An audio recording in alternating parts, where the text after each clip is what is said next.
Episode 3, Rites of Passage. This episode is brought to you by rats, unlike the plague, which, despite popular legend, was actually brought to you by gerbils.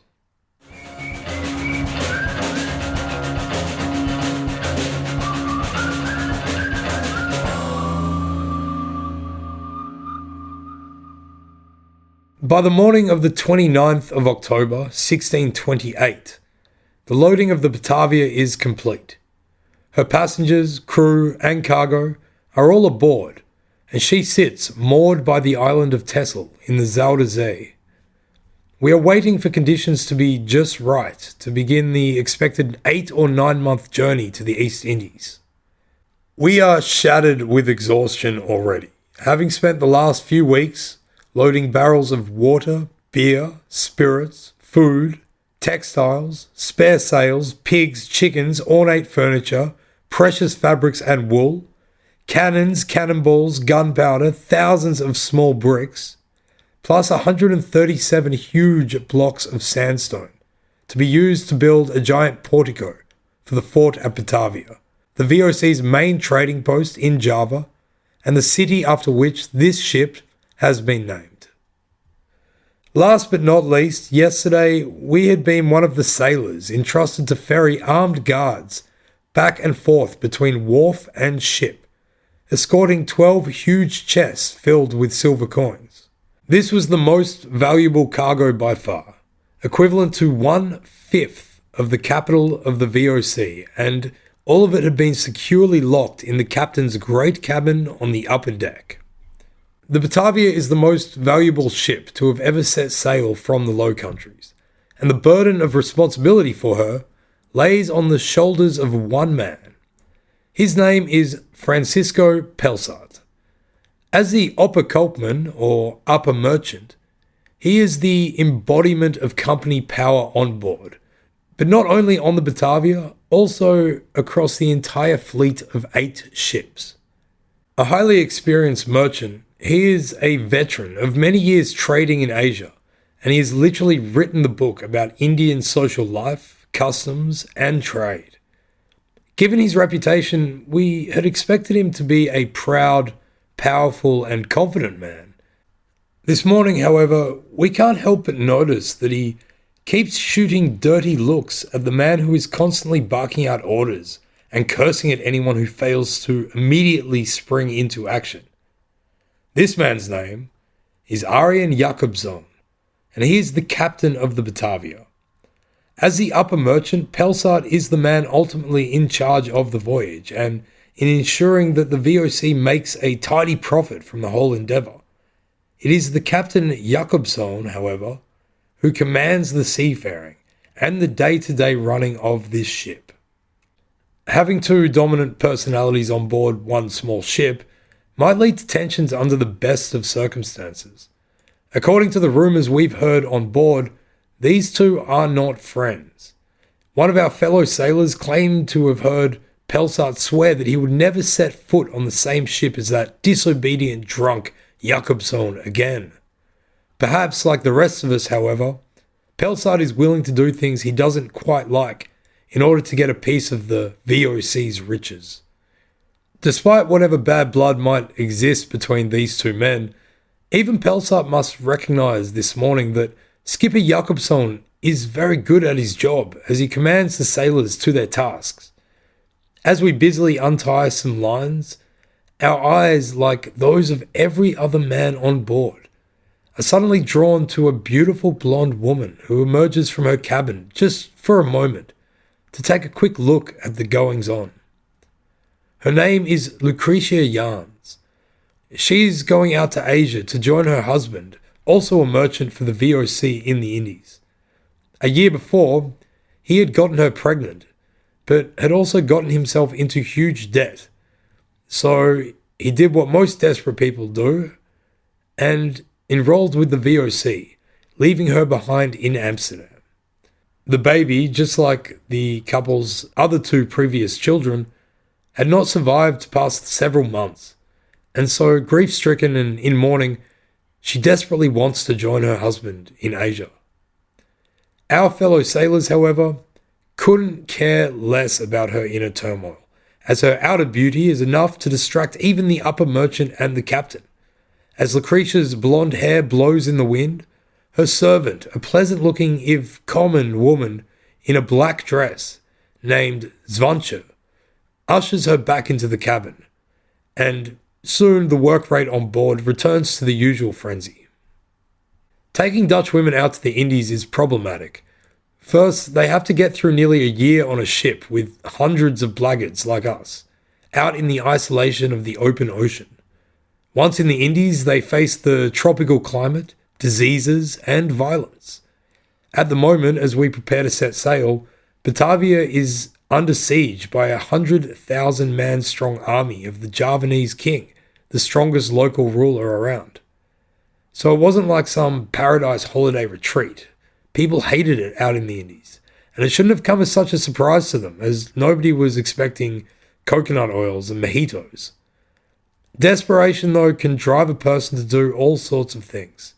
So despite these issues, the VOC has started allowing more women and families to go to the Indies, so that they might start to populate the colonies with, good, wholesome, European Christians. It seems to us that the ship is ready to set sail, but really, what would we know? This is our first time on a ship. Something must be holding us up though, as the other 7 ships in the fleet departed yesterday. We will have to catch them, which we suppose shouldn't be a problem with such a modern machine. From the water, this beast rises up like a floating wooden castle, glistening in the spray and what has been constant rain. It is difficult not to marvel at the authority that our Captain Jakobsson conveys. The ship is truly his. As he stands at the bridge, surveying the scene, issuing that we climb, coil, and tighten the ropes, unfurl the sails, man our stations, and be ready. We just await the final order to haul the anchors and set the massive, hulking ship off on her journey. Pelsart is standing behind the captain and a little to the side. He has total command of the 8-ship fleet, but it was not supposed to be this way. A much higher-ranking VOC officer had originally been in charge of the whole expedition, totaling 18 ships, but he had been called back to Amsterdam. Thus, the decision was made to send 8 ships under the command of the next highest-ranking merchant. This is Pelsart. Pelsart is very experienced as a merchant for the VOC, having served for years in India. There, his job had been building business connections and relationships with ruling Indian leaders, such as Jahangir, the Mughal emperor and candidate for wealthiest person on earth at this time. Pelsart had become immersed in Indian culture, marveling at the exotic tendencies of the subcontinental courts. He is a man who has an appreciation for the variety of life, difference of culture, and more importantly, an appreciation for women. Yep. Despite how tempting it is to imagine him as dour, boring, and unbearable, he's a ladies' man. Let's not forget it. He had dodged a fair few consequences during his time in India as a result of his behavior. Let's sidetrack for just a moment and recount a story of Pelsart's time on the subcontinent. In Asia, European merchants frequently took local mistresses from amongst the lower and serving classes. Pelsart, he dabbled even a little bit further and started an affair with the wife of one of the leading nobles in Agra. On one occasion, she came back to his house and, perhaps in a festive mood, or possibly trying to numb herself to the burden of hanging out with this guy, she took a large swig of what she thought was wine. It was, in fact, oil of cloves, which is a stimulant properly given only in tiny portions to the sick. She very promptly dropped dead.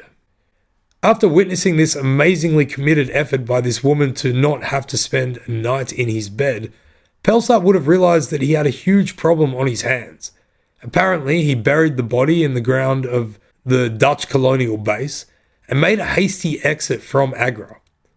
The noble never did find out what happened to his wife, but apparently a local broker did, and he was happy to accept VOC money in order to keep his mouth shut about it all. So, Pelsart had already had experience in avoiding major repercussions from a very large error in behaviour. Although he had been successful in learning about and engaging with the court at Agra, after nearly a decade, Pelsart had not achieved a Dutch trading monopoly with the Mogul. He nonetheless expected a promotion when his current contract expired, but this he did not receive. Angry and disappointed, he made his way back to Holland on board a ship called Dordrecht. The captain on that ship, in his first major command after 10 years running smaller trade ships in Asia, was our captain, Arjen Jacobson. He is a man with over 30 years' experience at sea. In stereotypical seafaring fashion, he'd acquired a large appetite for booze during his time running ships around in the heat of the tropics. During this return trip on the Dordrecht, he'd gotten drunk one night and basically called Pelsart a wanker, which, and I might be being unfair here, was probably a fair assessment. This incurred a public scolding of Jacobson the following day by the head merchant aboard the Dordrecht. Anyone, even a captain, insulting a VOC merchant was just not on. Now, Jacobson had been humiliated on his own ship as punishment. The history and culture of seafaring is ingrained within the lives of those who spend their time at sea. The VOC had changed this structure by putting upper-class, educated merchants with no great affinity or acquaintance with the sea in positions of authority over hardened captains used to having things their own way aboard their own vessels. Surely this was not an incident that either man had forgotten by the time they were standing together on this ship some 18 months later. We find out there was a delay with loading the cargo onto the Batavia, but everything is now on board. As we are set to a job coiling ropes, we can see Captain Jacobson and Pelsart standing up at the bridge. The two men could not be more contrasted. Jacobson in his basic seaman's clothes, loose shirt, rough-honed trousers, the same as every other sailor, the only difference being his black tunic, sun-bleached skipper's hat, and scuffed boots. He is animated and authoritative, owning the space around him. Pelsart, on the other hand, is very prim and proper, in a bright red overcoat, like some exotic bird you would see in an Amsterdam back alley market. He stands furtively, almost jealously, like a man who wants to exert power but does not know how. We are fascinated by his big, white, frilly collar and his large feathered hat. The two ornaments give him the appearance of having his head in a clamp. Another man now appears out on the main deck from the great cabin in the aft of the ship. It is the third in command on this ship, the lower merchant for the VOC. He is a man called Geronimus Corneliszoon. Geronimus. We don't know much about him, but he seems like a very friendly person, especially for an upper-class merchant. Some of the sailors have even had a few short conversations with him, which apparently is unusual. Geronimus approaches the captain and Pelsart. He shows Pelsart some papers, and they have a short discussion. Pelsart converses with the captain, and it looks like an agreement is made. A bunch of short orders are barked, and word spreads accordingly. The sails are unfurled, the anchor is raised, and the great ship begins to slowly move towards the mouth of the Zuider Zee, out towards the North Sea. And when I say slowly, I mean at 3 knots, which is like walking speed. We are aiming to go around 15,000 kilometers at an average of 5 knots. Oh, mate, we didn't realize this was going to be so slow. Did anyone bring a deck of cards?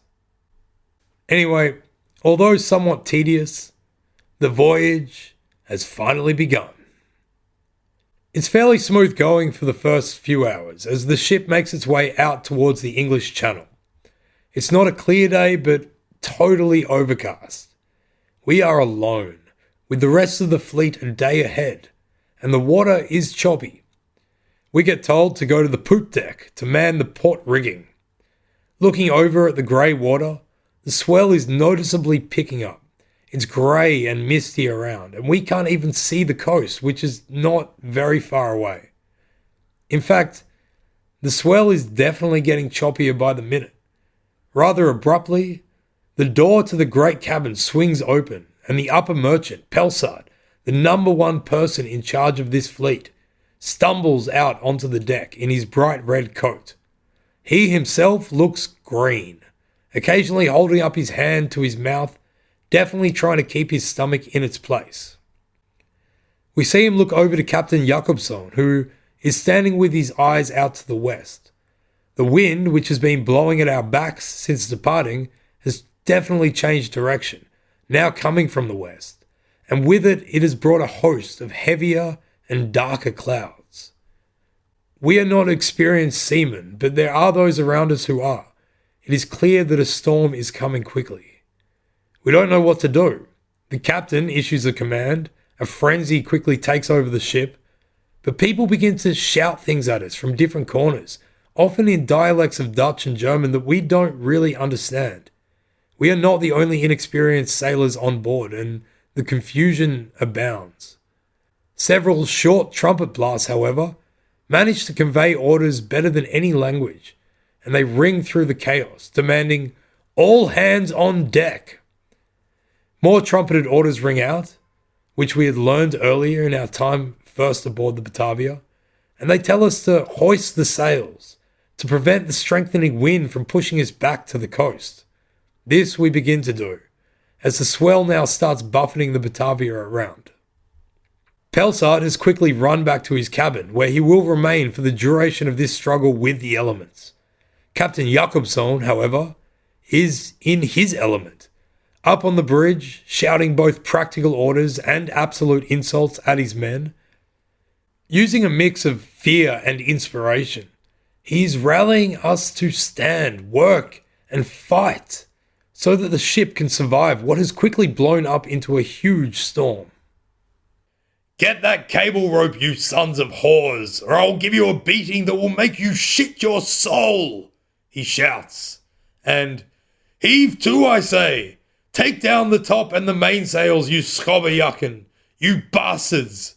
Come on! Move like one man!" 2 hours go by, marked by the dutiful ringing of the bell by the sailor at the till, every half hour. We have been riding out the storm, fighting a battle that we appear to be coming out on top of. But then, in one final burst of intensity, the storm picks up.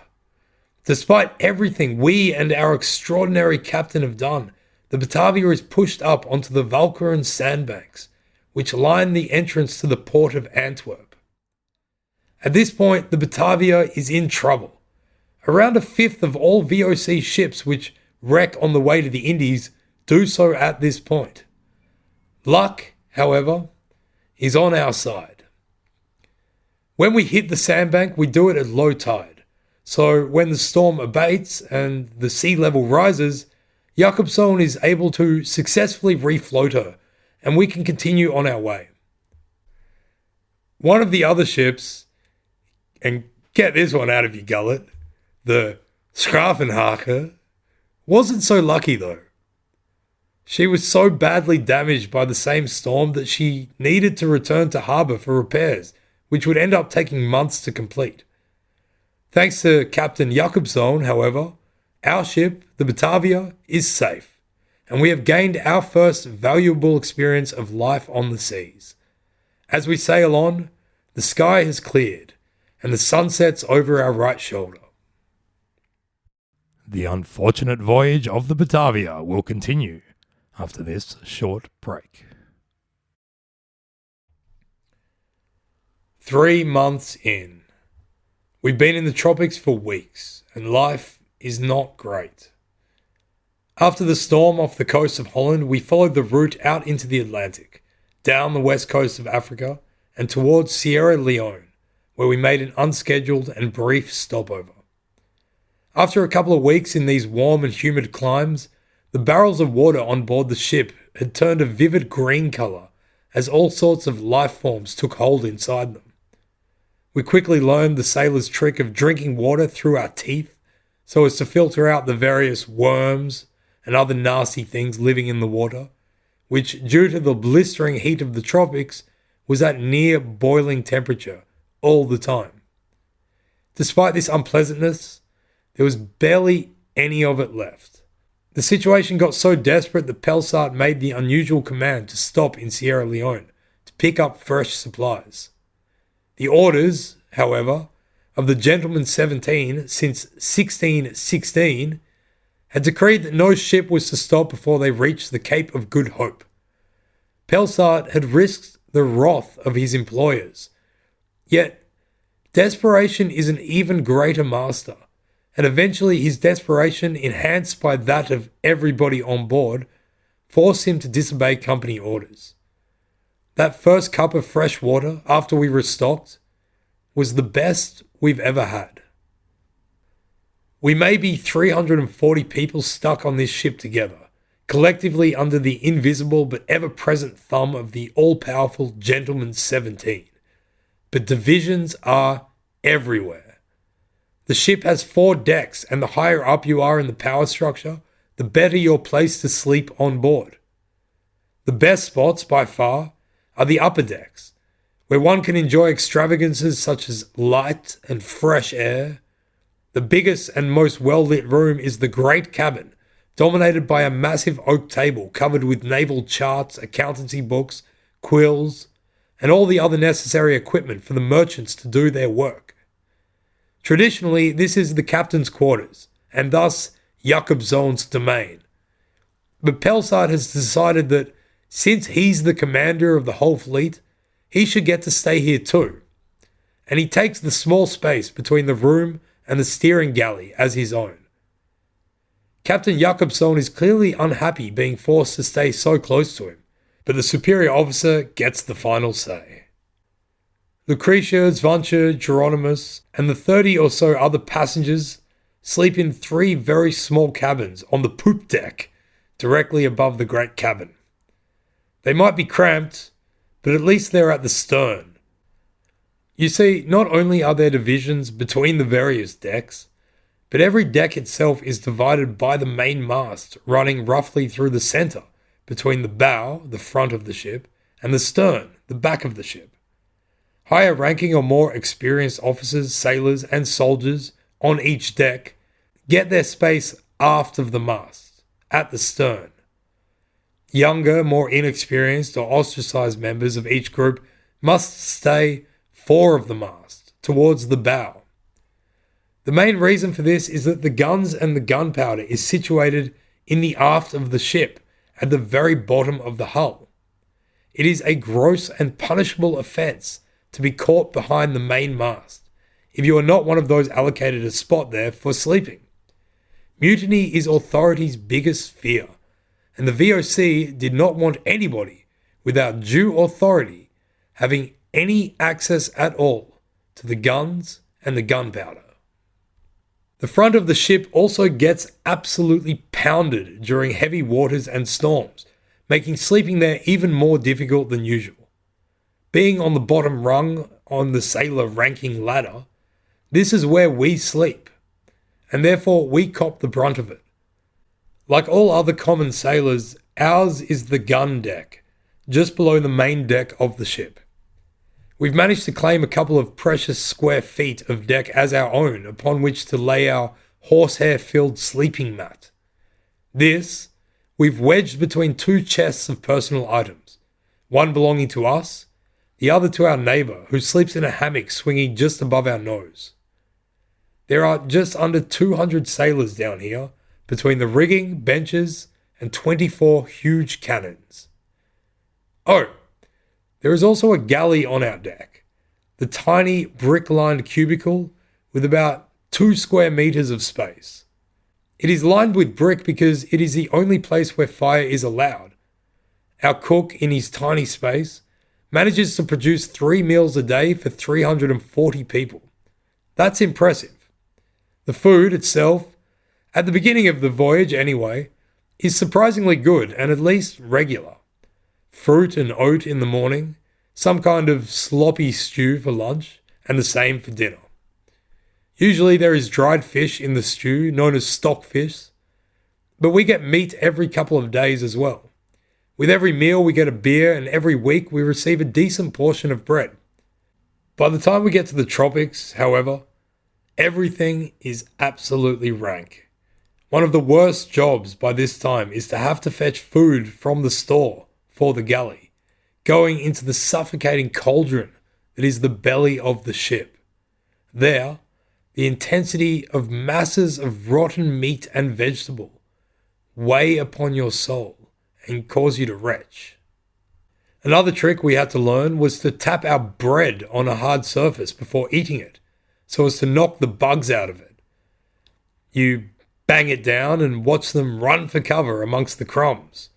You can never get them all out, however, and so weevils, cockroaches, and maggots also form a part of our diet. As we eat, we see the captain and merchant's food be taken out and up to their area. There are recognizable pieces of meat on their plates tonight, but not on ours. In fact, there are many evenings during the course of this trip as our provisions become worse and worse, that endless courses of dishes will leave the galley and be taken up to the great cabin. Between us sailors we have 2 toilets, which are drop holes on either side of the ship, at the very front. There are 2 more at the very back of the ship, but they're for the exclusive use of the captain and the merchants. This is not an age of toilet paper, and the regular way for sailors to complete their ablutions, once the main business is done, is by means of a rope that hangs off the side of the ship. Attached to the end of the rope is a piece of cloth which is dragged or towed under the water.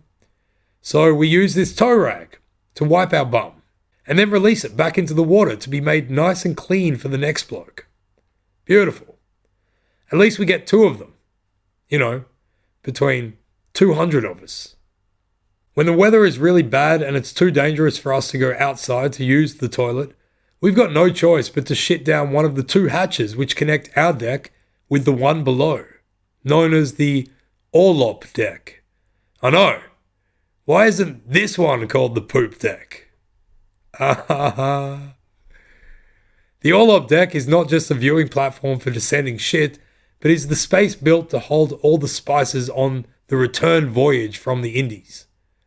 It was built in a way to maximize drainage, with a floor that curves from the high point at the center down towards the edges.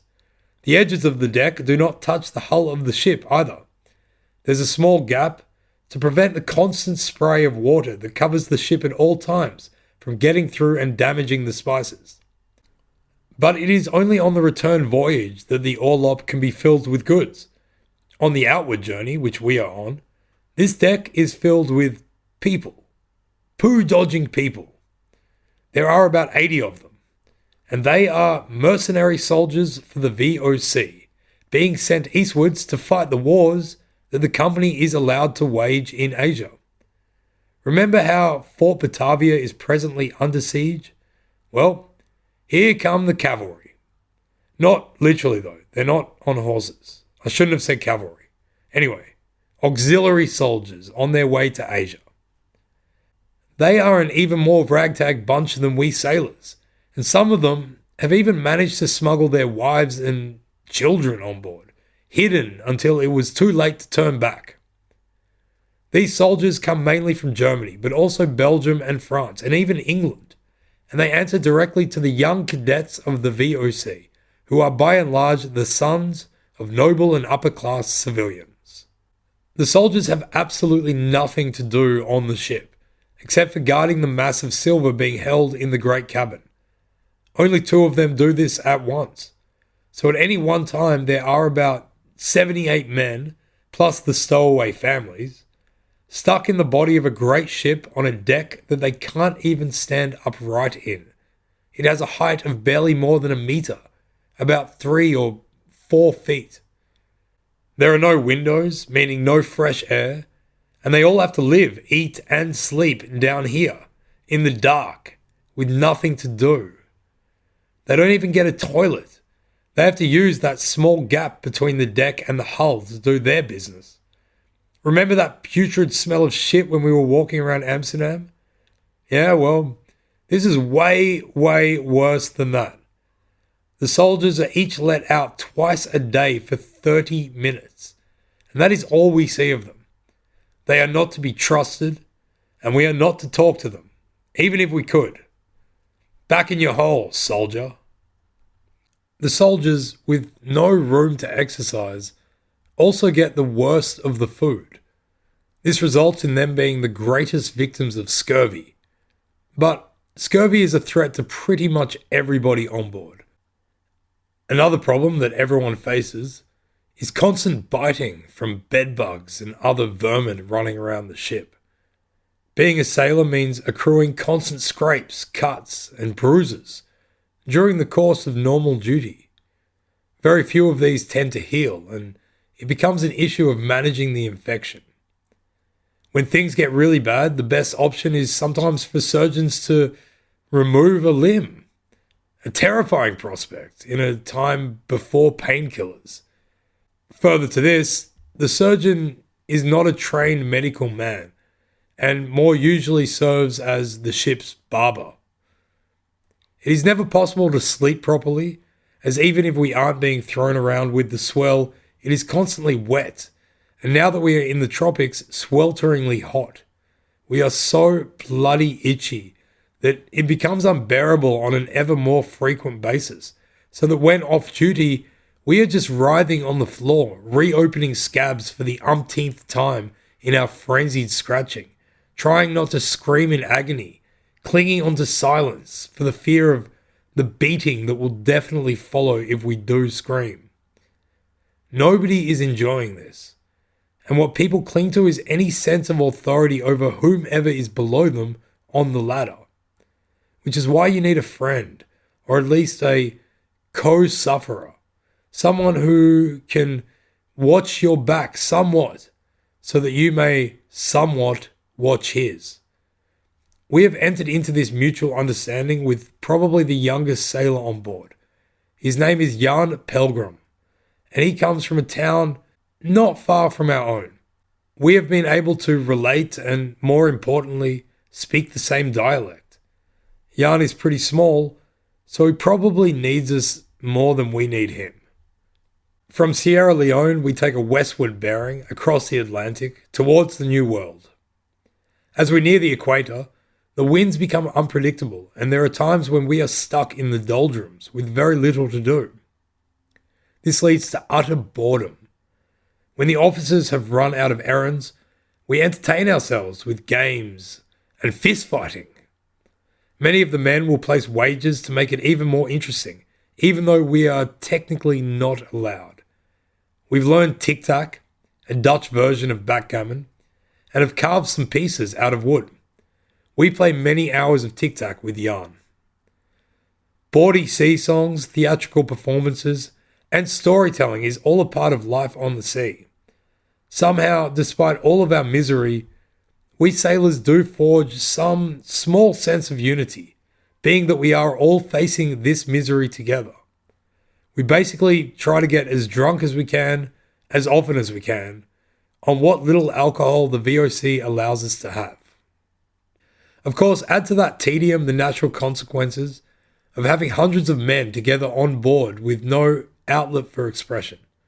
Fights erupt without warning, and there has been one occasion, so far, of a man being stabbed to death by another. The punishment for this is severe. All dead on board a ship are sewn up into a sack, with the last thread going through the dead person's nose. This is done to make sure that they really are dead, assuming that a needle through the nose would result in both a loud scream as well as flowing blood. Once this check has been done, the sack with the body inside is then released into the ocean. When a man is murdered, his killer is sewn into the sack with him, and together they are thrown into the watery depths and towards all the terror that this would involve.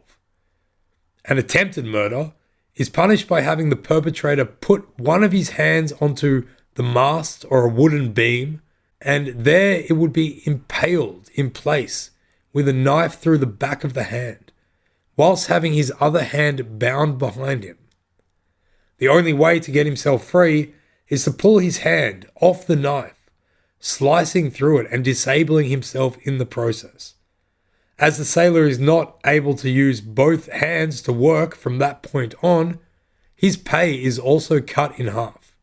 Half the work, half the pay.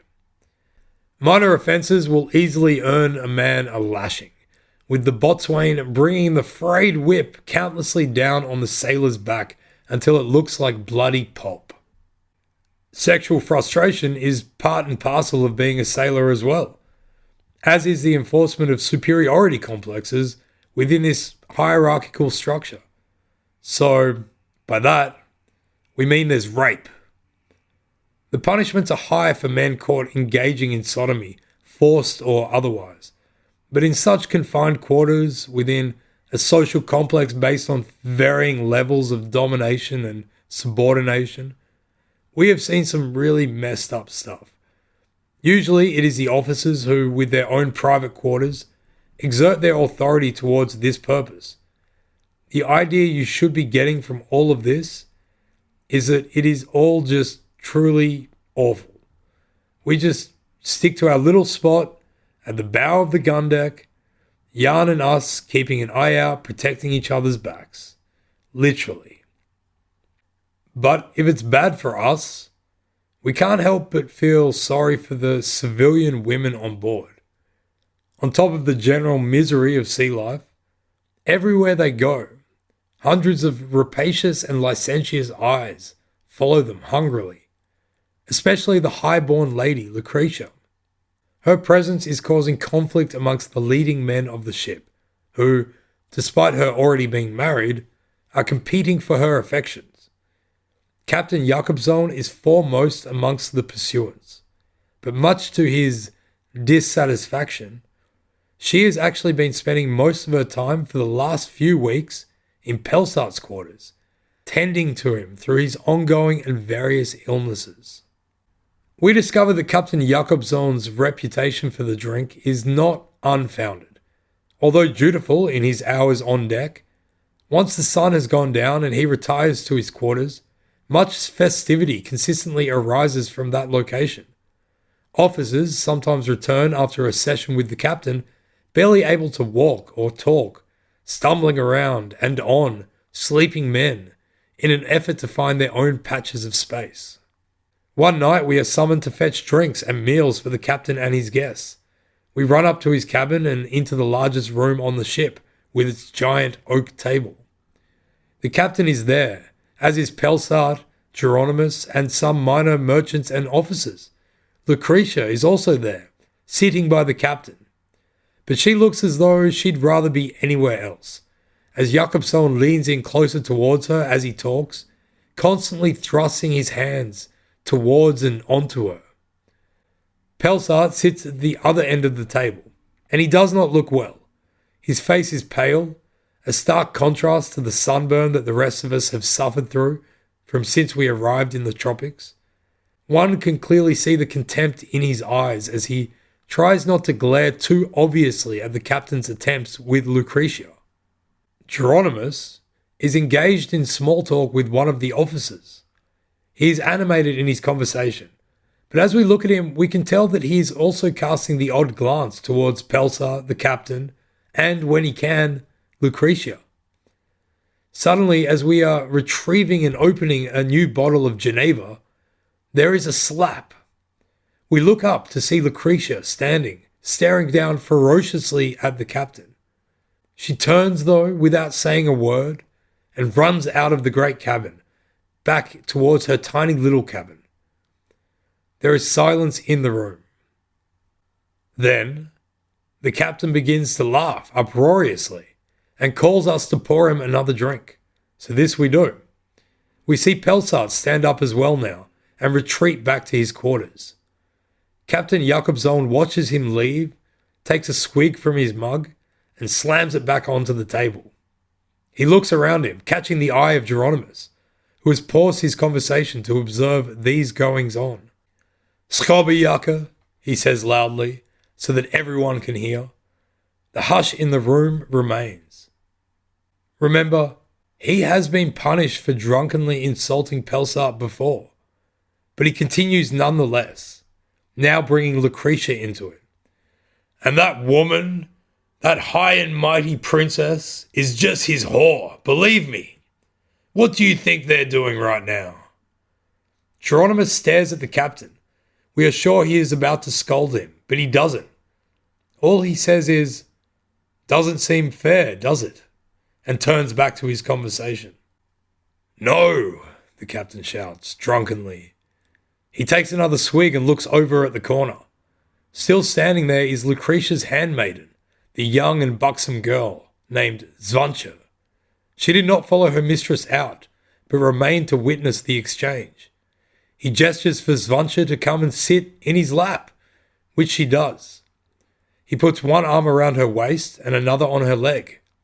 "What do you think then, girl?" he asks her. "Is your mistress his whore?" She just giggles and plants a big wet kiss on his weathered face. His spirits are lifted, and the tension in the room is suddenly gone. For 8 weeks, day by day, we slowly crawl across the Atlantic, heading towards the New World to catch the currents which will propel us back the opposite direction towards the southern tip of Africa. During this time, Pelsart, our leader, is nowhere to be seen, still suffering from what seems to be malaria and still constantly being attended to by Lucretia. Since that night in the great cabin, Svancha's been constantly by Jakobson's side, both when he is overseeing duties on the deck and at night when he is rowdily drinking in the great cabin. She's been growing accustomed to the status which comes along with being the captain's mistress, and she's happy to loudly announce to anyone who'll listen that she's not a servant anymore. The captain hasn't been quiet either, but this in his insistence that Lucretia is Pelsart's whore. Every chance he gets, which are many due to the upper merchant's confinement, Jakobson will direct obscenities towards the two, telling anyone nearby of how much Pelsart must be paying her to, inverted commas, look after him. Svancha, who has basically abandoned her master for the master of the ship, will giggle loudly on every occasion, clinging tightly to Jakobson's arm.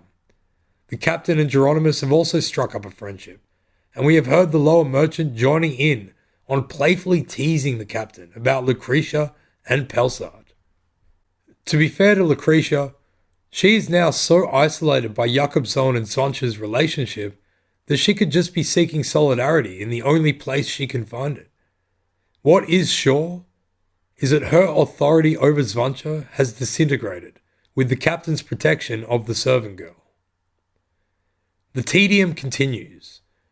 Finally, after just over 5 months, we come into Tarful Bay and moor just past the Cape of Good Hope. We actually reached the harbour at the foot of the Great Table Mountain 1 month early, but it could not have come sooner for all of us. Here we will get some shore leave, be able to have any ailments tended to more properly, and generally just enjoy not being in the middle of an endless blue expanse of nothingness for vast periods of time. Things are looking up, but not for long. During this stay, the tension between Pelsart and Jakobson erupts.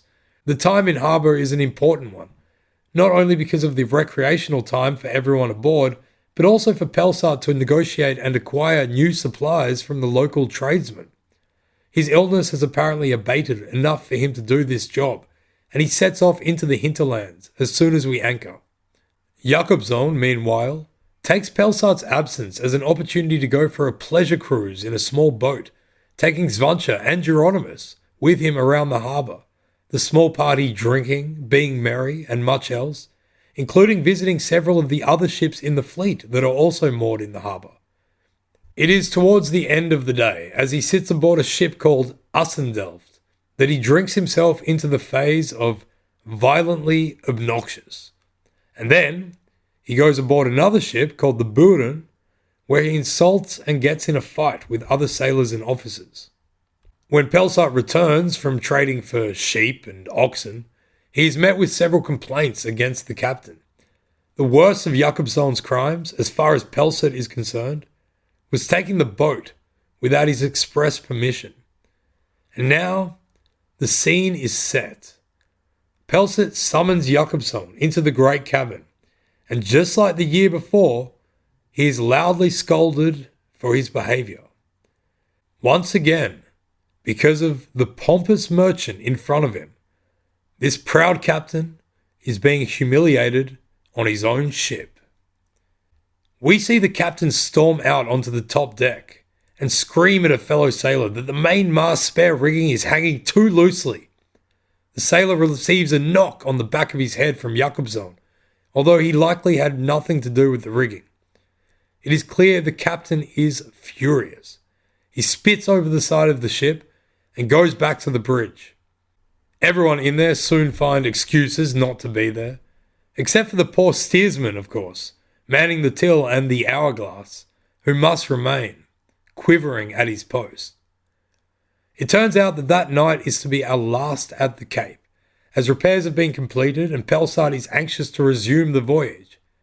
We actually had a great time, getting to spend some time on the beach with the duties like butchering and drying the meat that Pelsart's mission had succeeded in acquiring.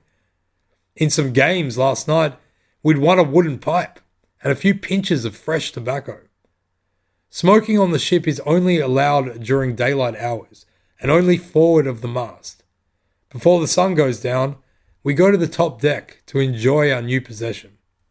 But the sun sets quickly here, and soon we are engulfed in darkness. We finish our pipe and move to head below, but two other figures suddenly appear on the top deck. The hatch from whence they came slams shut behind them.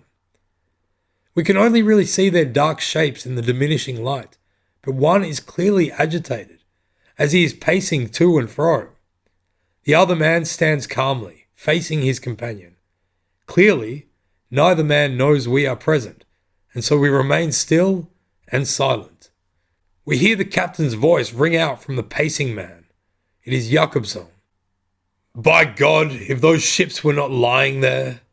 He lowers his voice, and we cannot hear the next bit. The other man remains silent and calm, but Jakobsson cannot contain himself and raises his voice again as he continues his rant in a gravelly and, dare we say it, inebriated voice.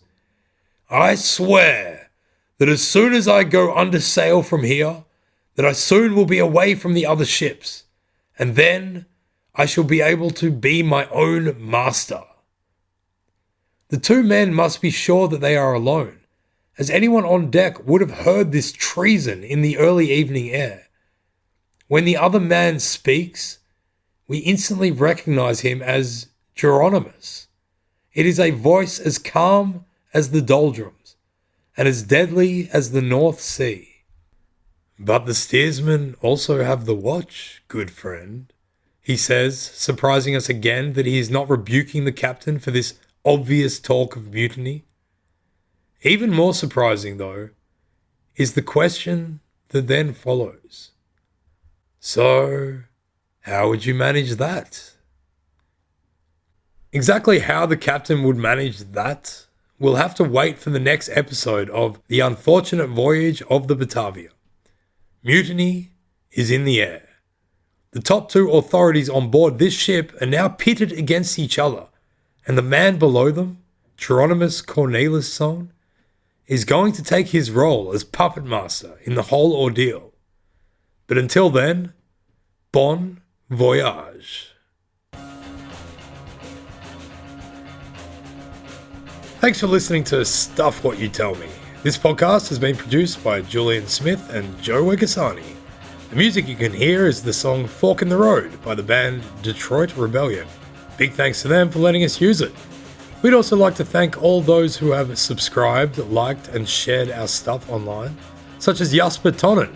What a superstar! Also a big thanks to those who have donated to us on Patreon. such as Gary Webb. Cheers, Gaz.